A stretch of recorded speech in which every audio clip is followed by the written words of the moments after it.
Assalamualaikum warahmatullahi wabarakatuh. Saya Dinda Arli, nomor absen 2 dari kelas 11 IPS 1. Saya akan menjelaskan tentang jaringan hewan. Jaringan hewan dibagi menjadi 4. Yang pertama ada jaringan epitel, yang kedua ada jaringan ikat, yang ketiga ada jaringan otot, dan yang keempat ada jaringan saraf. Di sini saya akan menjelaskan jaringan otot. Jaringan otot adalah sebuah jaringan yang berfungsi sebagai alat gerak aktif yang menggerakkan tulang. Setiap sel otot disusun oleh bagian-bagian berikut ini. Tendon merupakan jaringan ikat yang menghubungkan otot dengan tulang. Epimisium jaringan elastis yang mengelilingi lapisan terluar otot. Fasciculus bundelan serabut-serabut otot yang terdiri dari sarkolema sebagai membran otot. Di dalamnya terdapat sarkoplasma, serat otot atau myofibril disusun oleh satuan-satuan yang lebih kecil berupa miosin dan aktin. Miosin merupakan bagian myofibril yang tebal, sedangkan aktin berukuran lebih halus. Kedua bagian myofibril ini disebut dengan myofilamen. Aktin dan miosin inilah yang menyebabkan sel otot berupa kontraktil atau mampu berkontraksi. Pada setiap myofibril terdapat beberapa daerah sebagai unit fungsional yang disebut sarkomer, yaitu unit pita I dan pita A, garis M dan garis Z, serta zona H.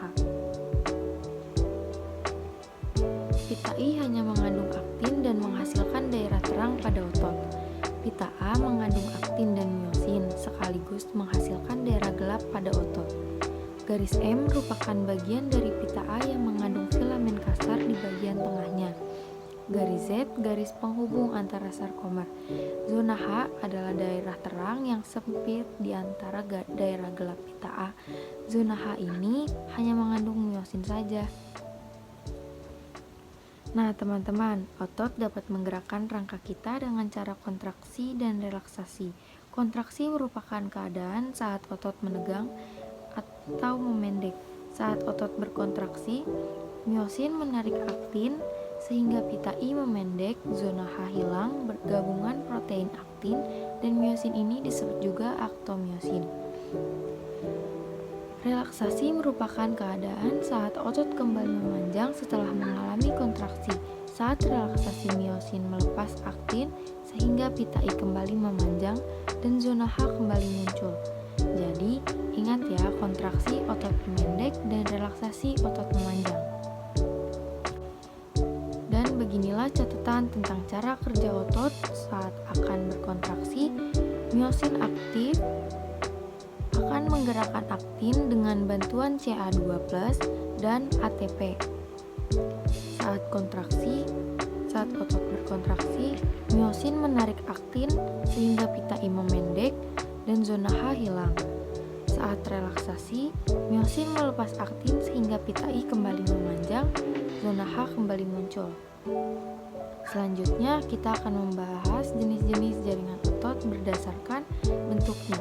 Otot dibedakan menjadi 3 jenis. Ada otot polos, otot lurik, dan otot jantung. Yuk kita bahas lebih lanjut. Yang pertama, ada otot polos.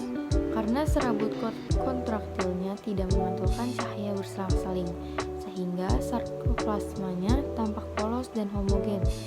Sel otot polos berbentuk gelondong dengan sebuah inti pipih yang terletak di tengah sarkoplasma. Otot ini terdapat pada lambung, usus, dan pembuluh darah. Otot polos mempunyai sistem syaraf otonom, artinya bekerja tidak sadar, lambat, cukup lama, dan tidak cepat lemah. Berikutnya otot lurik atau rangka. Otot rangka disebut juga otot lurik karena serabut kontraktilnya memantulkan cahaya berselang-seling gelap terang yang berjajar teratur membentuk pita vertikal terhadap poros otot sel atau serabut otot rangka membentuk silinder. Setiap tepi berinti banyak terletak di tepi sarkoplasma. Otot lurik biasanya melekat pada rangka bisep trisep, lidah, bibir, kelopak mata, diafragma. Otot rangka bekerja secara sadar, sehingga disebut juga otot voluntar. Kontraksinya cepat bersifat lemah. Terakhir ada otot jantung. Ciri khas otot jantung adalah memiliki diskur interkalaris, yaitu pertemuan dua sel yang tampak gelap jika dilihat dari mikroskop. Otot ini tersusun atas serabut lurik yang bercabang-cabang dan saling berhubungan antara satu dengan yang lainnya. Ukuran serabut ototnya lebih kecil dari otot rangka. Memiliki 1-2 inti yang terletak di tengah sarkoplasma. Otot jantung terdapat khusus pada jantung. Kontraksinya tidak sadar atau otot involunter, bersifat kuat dan berirama. Sekian penjelasan materi tentang jaringan hewan, khususnya jaringan otot. Mohon maaf jika ada kesalahan atau kurang lebihnya, minta maaf. Assalamualaikum warahmatullahi wabarakatuh. Terima kasih sudah mendengarkan.